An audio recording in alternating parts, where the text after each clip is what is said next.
Tenemos la última intervención del día, que es el lujo del camino.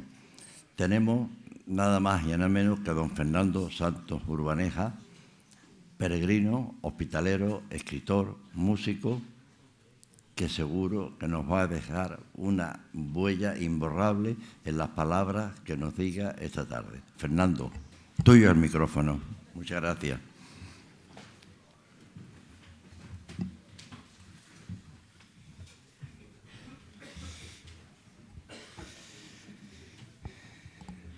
Bien, buenas tardes.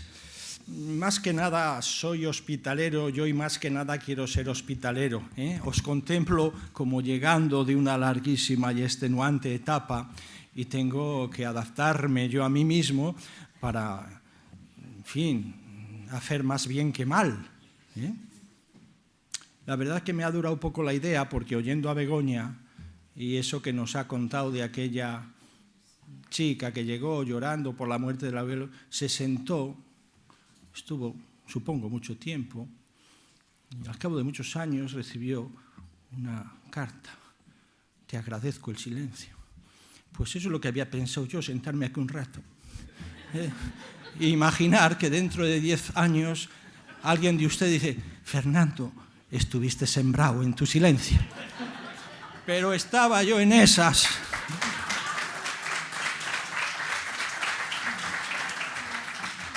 Estaba yo en esas cuando mi amigo José Antonio me ha dicho, no te lo crees ni tú. Tú vienes aquí a hablar y a cumplir. Entonces lo haré, pero de la manera más suave. He prescindido del PowerPoint y, en fin, vamos a hacer una cosa suave, Es obligado a agradecer. Me acuerdo que José Antonio me invitó nada más en Madrid, salir de Madrid. Ya la ilusión era estar aquí. La ilusión está aquí, se lo digo de verdad. Son mis días especiales. Estos son mis días, Zambullirme con la gente, con mi gente del camino y además precioso Orense. Así que si tienes gratitud, solo es comparable con la mía, José Antonio. A todos los demás, a Jorge, por supuesto, a todos los demás, el agradecimiento. Y hoy, al final, estas cosas se construyen a pesar de uno. Tengo que decir que tengo una emoción muy grande de estar a unos metros de donde hace unas pocas horas se ha firmado ese manifiesto de intenciones. Para un europeísta convencido como soy, el ver unido en esta dimensión, que siempre lo ha estado, que es un poco lo que voy a explicar, pero aquí formalizarse, Europa, Compostela, para mí es un regalo sobre regalo. Regalo estar aquí y regalo el haber asistido a este acto, que sí vivo como histórico. También han quedado por ahí, digamos, balones puestos, ¿no?, justo para rematar. En Madrid, que lo sentimos muy cercano, porque el COVID nos obligó, en fin, a hacerlo esto. Hace año y medio estábamos en Madrid. Mi mensaje era claro. Os recetaba dos vitaminas que son dos medicinas. Creo que las asociaciones, una vez que ya se terminó la primera época de la señalización, etcétera, tenemos que dedicarnos a dos cultivos. La vitamina C del conocimiento y la vitamina E de la espiritualidad. Los que estuvisteis en Madrid, esto un poco quedó grabado. En la carta de los servicios que ofrezcamos las asociaciones tiene que haber esos platos. Y hoy escuchando a mi buen amigo Jesús Sánchez Adalid, si conjugamos esas dos vitaminas, nos sale luz. El conocimiento y la espiritualidad es luz. El camino es camino de luz. Y después, ¿qué hacemos con la luz? Paul Claudel dijo a los cristianos, vosotros que veis, ¿qué habéis hecho con la luz? Pues nosotros, nos ha dicho Jesús Sánchez Adalid lo que tenemos que ser, custodios de la luz. Hay palabras, yo creo que hay palabras que marcan los congresos. Yo creo que una de las palabras va a ser custodios. Somos custodios de la luz que viene del conocimiento. Gran cosa son letras para dar en todo luz, decía Santa Teresa. Y de la espiritualidad que es en espiral, la unión del amado con el amante, del amante con el amado. Esa trascendencia, toda esa luz. Somos custodios. Y hablaba de Jesús también de que no tiene miedo a que el camino se vacíe. Yo tampoco. Lo que yo llamo el estilo de muerte occidental, que otros llaman el estilo de vida occidental, nos está dejando en las orillas tantísimas personas enfermas en el sentido etimológico de infirmus. Infirmus es el que no tiene base, el que no sabe dónde va, el que no tiene principios, el que no tiene final, y el que no tiene principios ni final siempre acaba en otra parte. Todo eso a la cabeza le hace mucho daño. Yo me dedico mucho a la salud mental. Las cabezas están fatal. Refetemos caminos. El camino es desde luego curación. Por lo tanto, ahora tampoco vamos a ser muy exigentes. Se ha dado la cifra, 67% de las personas que van al camino lo hacen, pues muchas veces no saben ni por qué. Y otra cifra, el 17% sí saben por qué. Son muchos, ¿eh? No vamos a pretender que todo el que vaya al camino se entere. Pero hay una cosa importante, que es que aunque no te enteres es sanador. A todo el mundo le viene bien, aunque no se entere. Pero nosotros somos custodios de la luz que viene del conocimiento y de la espiritualidad. Yo siempre acabo hablando de otra cosa, aunque a veces es mejor lo otro que lo que iba a hablar, pero no, yo voy a hablar de Europa, y de un acontecimiento que hace poco más de 40 años ocurrió hace poco más de 40 años, y que yo he celebrado mucho. Me refiero al discurso que llamamos europeísta de Juan Pablo II, el día 9 de noviembre del año 1982, año santo, en Compostela. Esas palabras que han pasado a la conciencia de muchos ciudadanos, a la conciencia de muchos peregrinos, y que son de tal envergadura que están grabadas en la cripta. Si miramos a la urna de plata donde están los restos, aquí detrás, en bronce, están grabadas estas palabras. Yo, obispo de Roma y pastor de la Iglesia Universal, desde Santiago te lanzo, vieja Europa, un grito lleno de amor. Vuelve a encontrarte, sé tú misma, descubre tus orígenes, aviva tus raíces, revive aquellos valores auténticos que hicieron gloriosa tu historia y benéfica tu presencia en los demás continentes. Aquí recomenzó todo. Prácticamente el camino, sobre todo, hablaba yo con don Daniel, decía que, bueno, en Galicia sí un poquito, pero se había convertido en una memoria histórica. Y estas palabras llegaron a Elías Baliña, y estas palabras resonaron en los oídos de Marcelino Oreja, y se pusieron en camino. Y esto hace 40 años ocurrió. Y por eso tiene pleno sentido que esté en el lugar más sagrado para el movimiento, para la peregrinación jacobea, que es la cripta de Santiago, ¿no? Bueno, Europa. Voy a dar el texto por escrito, así que hay muchas explicaciones, que ya después, la organización. Hoy voy a ser, no, tengo que ser hospitalero, tengo que cuidar, más que prácticamente titulares. Europa. Siempre me gusta hablar de los contextos. Hoy Europa está en alza. ¿Por qué? Pues mire, resulta que hemos tenido desgracias como la guerra de Ucrania, que nos ha hecho valorar a Europa. Le hemos visto las orejas al lobo. Dice, Europa. Ponle 2 puntos a Europa. Qué diferente la crisis del 2008-2014 a esta, ¿eh?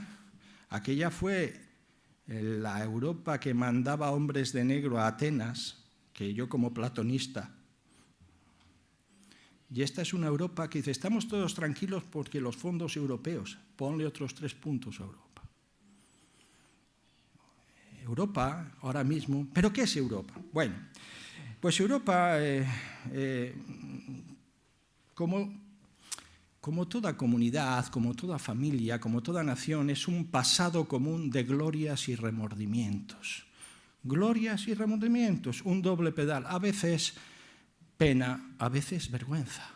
Y realmente yo lo que voy a hacer es así, a la velocidad del rayo, pero no deprisa. Voy a tratar, es poner de manifiesto un poco este contrapunto de glorias y remordimientos.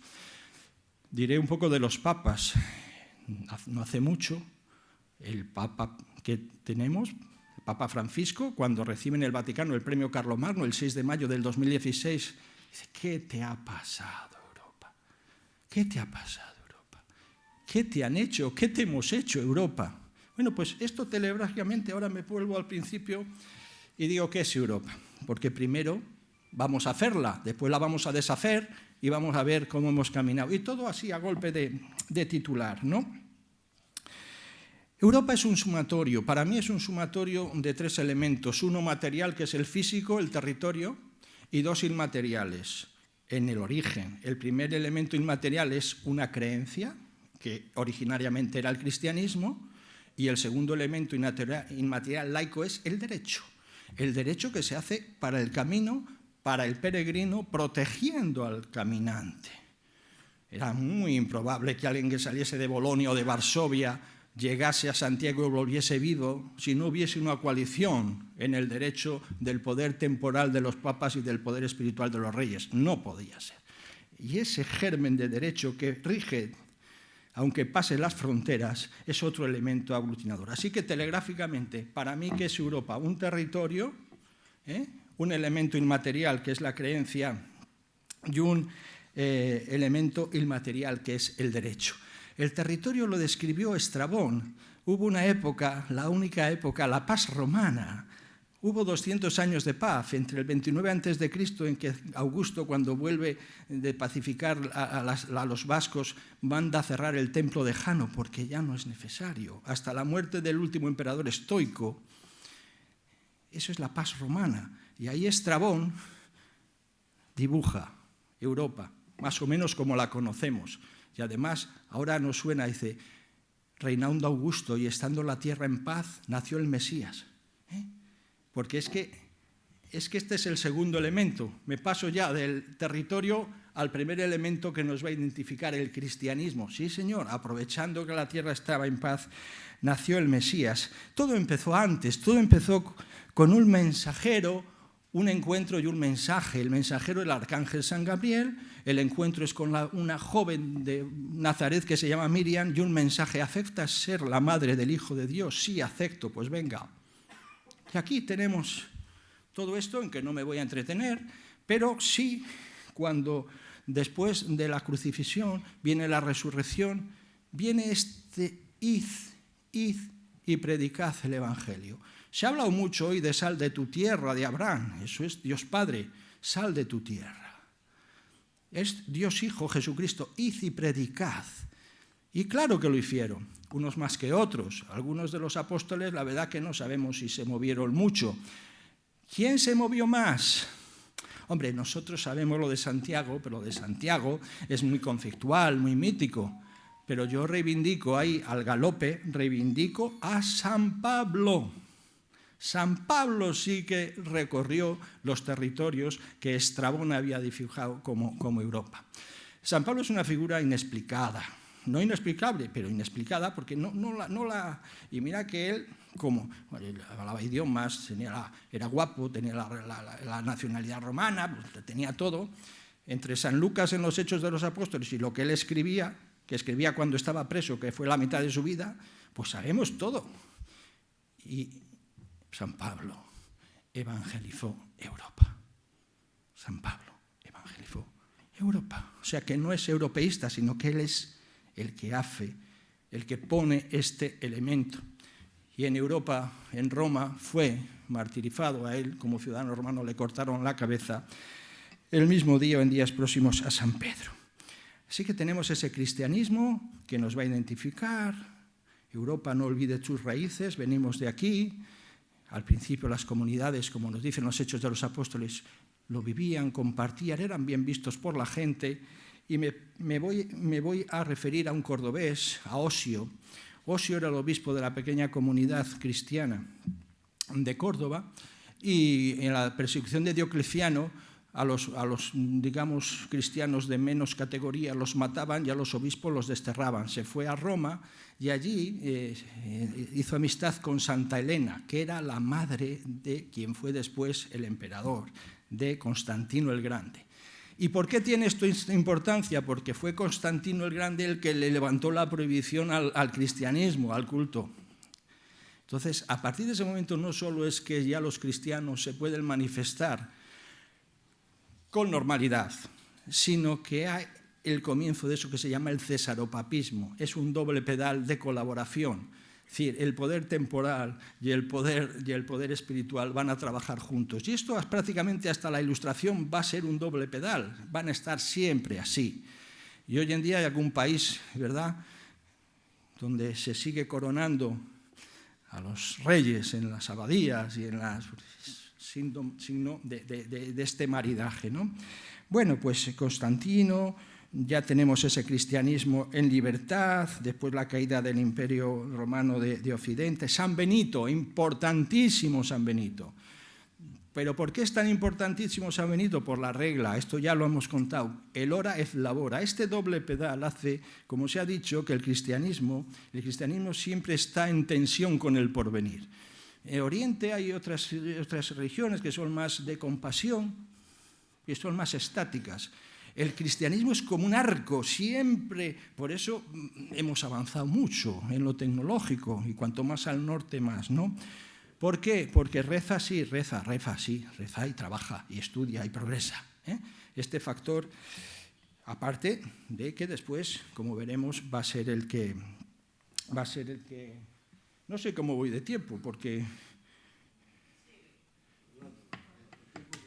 Bueno, no, yo digo porque... No.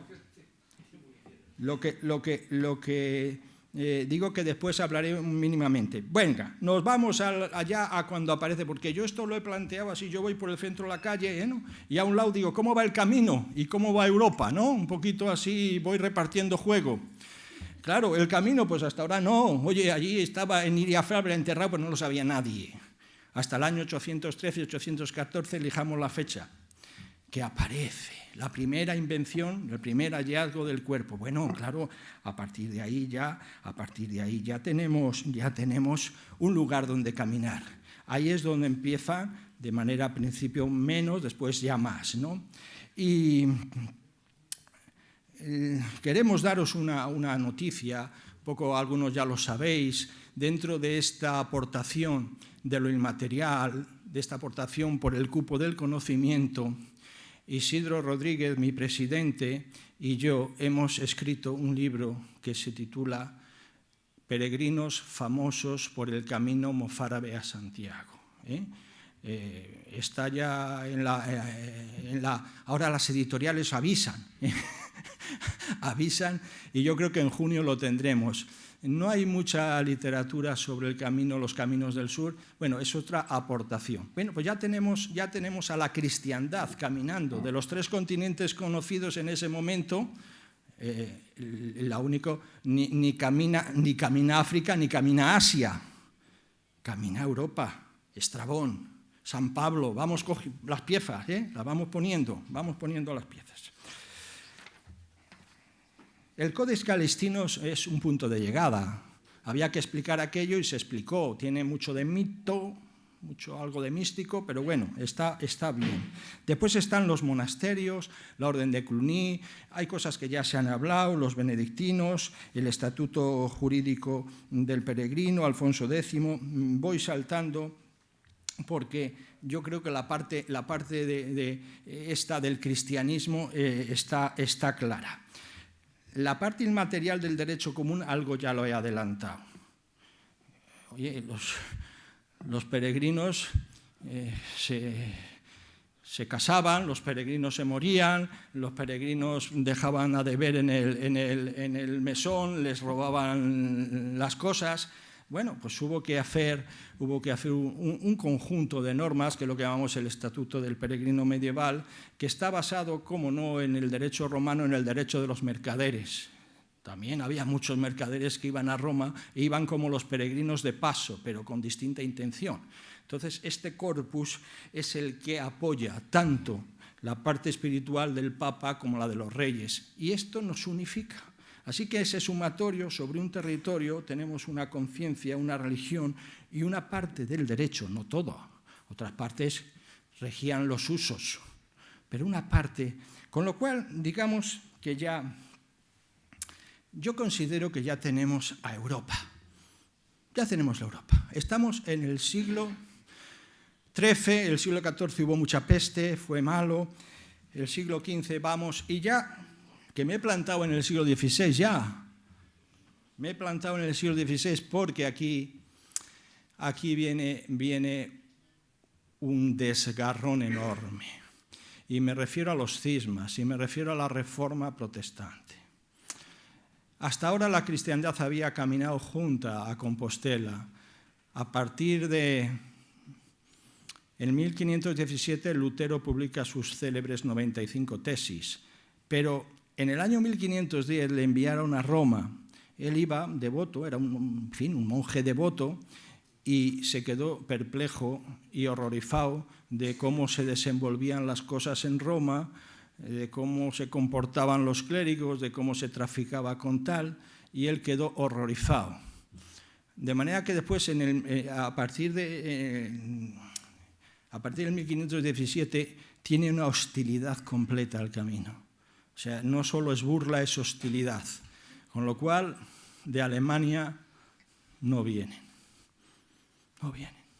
Y poco después nos pasa con Inglaterra, Enrique VIII. Enrique VIII lo llegó a prohibir formalmente. Lutero no. Y al prohibirlo, esa prohibición se levantó en el siglo XIX. Con lo cual aquí tenemos un desgarrón que marcó el norte o sur, que es verdad que tenemos carácter distinto, ¿no? Pero esa Europa de dos velocidades un poco arranca también aquí de esta cisma. Así que aquí esa Europa que hemos visto hacerse empieza a deshacerse. Aquí estamos en la etapa de los remordimientos. ¿Por qué? ¿Por qué? Y lo peor no fue que se deshizo, es que se desangró. El siglo XVII se caracteriza por las guerras de religión. La religión nos enfrentó, la religión hizo que toda Europa se tiñese de sangre. Por eso no es raro que al siglo siguiente, cuando ya un pensamiento más evolucionado, el racionalismo y la ilustración prescindiesen de la religión. Era como una especie de obsesión, porque yo creo que en ese momento, esto tuvo sus efectos secundarios, pero en ese momento es que nos mataba la religión. Así que hacen una cosa terrible, porque hoy distinguimos, yo creo que con bastante claridad, entre religión y espiritualidad. Lo primero la espiritualidad y después eso cuando se organiza es una religión u otra. Pero entonces al desprenderse de la religión, se fue en el mismo se fue la espiritualidad. Y entonces se empieza a generar un hombre, una persona anémica porque solo le van a dar dosis de una vitamina, que es más bien la material. Pero no reniego en absoluto de los ideales de la Ilustración, no reniego en absoluto, porque para mí San Benito es muy importante, pero Rousseau y Montesquieu también, porque aquí ahora mismo lo que estoy haciendo es describir cómo va Europa. Las raíces son cristianas, pero aquí le estamos echando más cosas. Y a mí, hombre, los derechos, la Declaración de Derechos de la Asamblea de Francia, ¿cómo no la voy a asumir? Eso es tan europeo como San Benito. Bueno, pues entonces lo que vamos es sumando. El racionalismo es puñetero. El racionalismo, la ciencia, el siglo XIX es el siglo de los progresos. ¡Jo, que si progresamos! ¿A costa de qué? Pues claro, si dices progresamos, dices, ¿a costa de qué? Pues a costa de un exterminio del campo, el éxodo del campo a las ciudades, las grandes barriadas de las ciudades y un derecho que se optó porque fuese la peor de las modalidades del derecho, que es derecho de dominación. El derecho, si vemos la imagen de la justicia, la balanza está equilibrada. Pero claro, cualquier campesino del siglo XIII aquí en Orense, según costumbre, sabía lo que había que hacer. Cuando se racionaliza el derecho y se hace derecho en laza y se escribe, las costumbres están escritas en el viento. El Código Civil no, está escrito en el Código. Pero si no sabemos leer. Entonces, había dos maneras de salir de esto. O tiramos los códigos o ponemos al principio eso, que yo no sé si ustedes y vosotros, amigos míos, os dais cuenta de la barbaridad que es eso de que la ignorancia de las leyes no excusa de su cumplimiento. Pero por Dios, entonces, ¿dónde queda la justicia? Y esa ignorancia la aprovecharon los que sí sabían leer, precisamente para generar una situación de opresión tan grande que todos los ojos veían lo mismo. Lo veía Marx y lo veía León XIII en la Rerum Novarum. Cuando haces en Rerum Novarum lo lees, ve esa. Y ahora que estamos hablando del León XIII, voy a echar una vista al camino, a ver cómo va el camino. Porque claro, el camino desde el siglo XIV, así.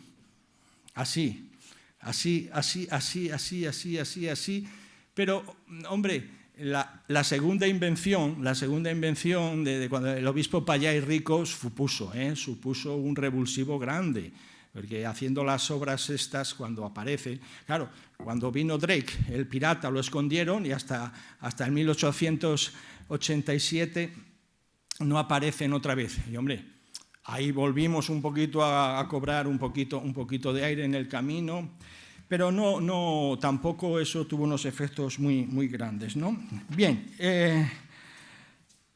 el siglo XIX, ya lo he dicho, el siglo XX tenemos dos guerras mundiales,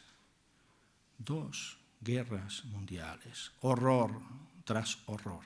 Es verdad que las personas, el género humano, somos capaces de las mayores tropelías y de sobre las cenizas generar las mayores conquistas. Y en ese periodo, después de la Segunda, hay una reflexión: esto no puede volver a ocurrir. Y es cuando empiezan a ocurrir cosas buenas que también tienen que ver con Europa y con su formación. Había que coser Europa. Aquí Europa estuvo también a punto de... Había que coser, pero ¿con qué hilo cosemos Europa? Pues empieza cosiendo con el hilo de la economía. Y aquí tenemos a Robert Schuman, Robert Schuman en su declaración de 9 de mayo. 9 de mayo es un día importante para los europeístas, ¿no? La declaración de Robert Schuman, donde lo que dice es que tenemos que unirnos económicamente. Bueno, pues por lo menos nos unimos económicamente. Hay un pensamiento en Europa y también en España. Yo venía ayer leyendo a Madariaga, Salvador de Madariaga, que recoge a Ortega, que después van a conectar con Marcelino. Hay un pensamiento de juntarnos, ¿no? De juntarnos. Es de reseñar la Declaración de Identidad Europea de Copenhague, pero todavía el hilo es economía. Pero como tantas veces pues, he comentado con Marcelino Oreja, a quien tengo presente todo el tiempo, le hacía falta un alma. A Europa le hacía falta un alma, pero es que además la tenía. No la teníamos que inventar, es que la tenía. Y eso es lo que nos gritó Juan Pablo II: recobra tus raíces. Está bien la economía, está bien ser productivo, está bien, pero súmale esto, porque si no es anemia. Decía hoy Gonzalo, muy lúcido, ¿por qué en esta época de descreídos aumenta exponencialmente la gente en el camino? Porque les falta algo que lo encuentran en el camino. Dicen, pero ¿cómo iba yo a pensar que la solidaridad existía, que la fraternidad no era un bulo? Si lo he visto, y vuelven. Claro. Entonces, este es el grito el grito del Papa, ¿no? El grito del año 82. Entre el 82 y el 93 pasaron cosas muy grandes para Europa y para el camino, más para el camino que para Europa, porque en esto hay veces que vamos así o vamos así, ¿no? Estábamos en el tramo largo, 82-93, y empezamos con el discurso europeísta, pero después ya sí, las cifras las sabemos todos. La siguiente es 87, en 87, Congreso de Jaca, año 87. Yo pienso, no lo pienso, lo sé, que Marcelino Oreja no tenía ni idea del Congreso de Jaca. Y resulta que hay unos señores en Jaca que dicen esto y Marcelino Oreja dice, hay que apostar por esto. Y es esa unión de fuerzas, el profeta Elías Baliña, el profeta Marcelino en Europa, las asociaciones en Jaca y Juan Pablo II como...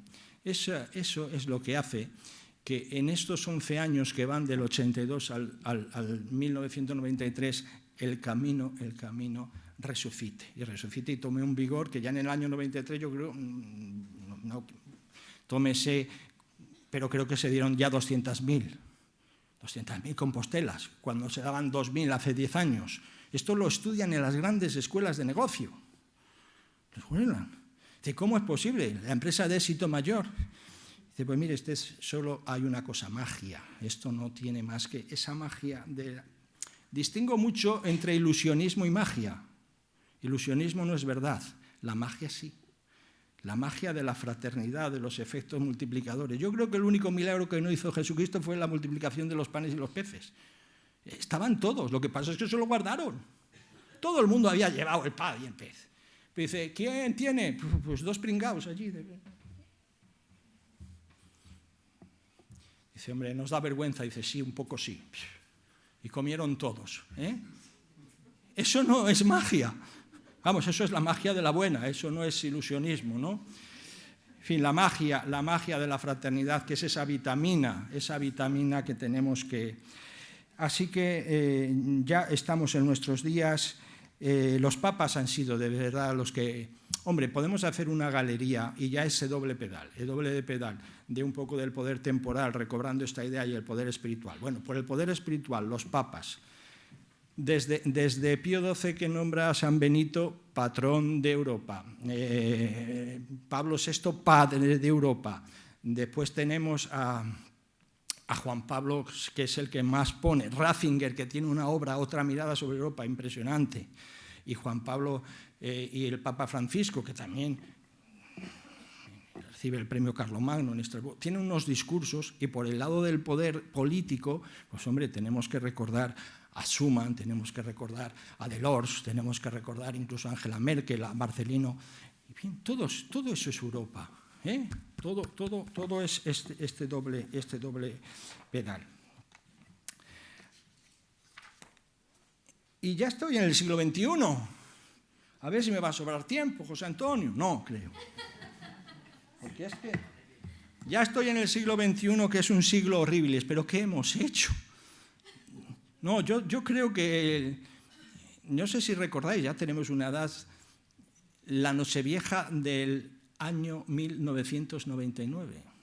El día 31 de diciembre, un Boris Yeltsin evidentemente embriagado dimitió en un tanque con un whisky.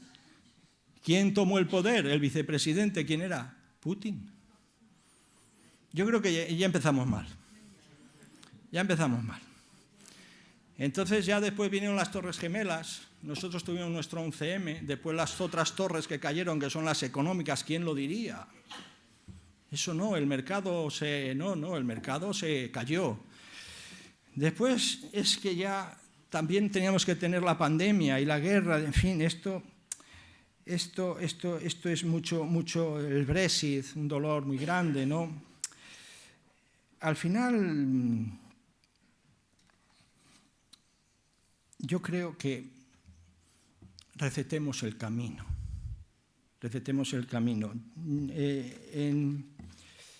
Terminé mi intervención en Madrid, como no es muy largo, terminé con lo que yo llamaba la propuesta de manifiesto.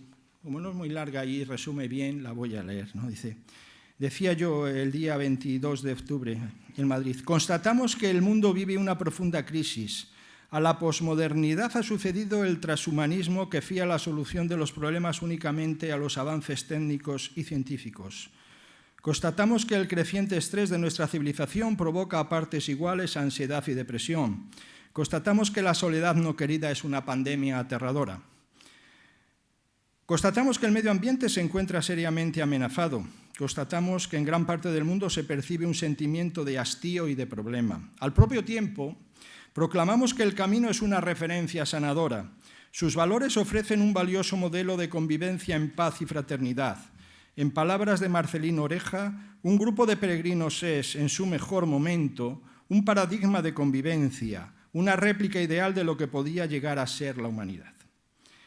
Proclamamos que en el camino hay espiritualidad, entendida como sentimiento de trascendencia, anterior a toda religión, vínculo primero de unión entre el Creador y la criatura. Proclamamos que en el camino hay pluralidad. Contemplamos caminando en armonía el masculino y femenino, 3 generaciones procedentes de los 5 continentes. El camino no excluye a nadie. El camino se ha hecho capaz de revestir todas las formas. Proclamamos que en el camino hay respeto a la tierra y al medio ambiente. Proclamamos que en el camino hay austeridad. Proclamamos que hay cooperación frente a la competitividad. Proclamamos que hay solidaridad con el vulnerable, humanismo y equidad. Proclamamos que el camino es senda de luz. Acabo de dar cuenta que la última palabra es luz. O sea, que empiezo con lo de que siempre queda bien, juntar la primera con la última, luz. Pero solo ya para terminar una preocupación. He construido, porque soy leal con la palabra Europa, con la palabra camino, y me queda la palabra cultura. Hemos visto cómo los monasterios la cultivaban, cómo incluso la pulsión del ora et labora nos ha llevado a mejorar. Y tengo una preocupación, y se llama los movimientos de aniquilación de la cultura. Ese movimiento woke que se llama y que tiene ese bello nombre, despertar, no podemos. Esto parecía que era una broma que empezó en algunas universidades americanas y que quieren revisar para abolir todo esto. No, tenemos que ser custodios de esta luz, porque si no, nos dirá como Paul Clavet: vosotros los custodios, ¿qué habéis hecho con la luz? Seguro que iluminar. Muchísimas gracias por vuestra atención.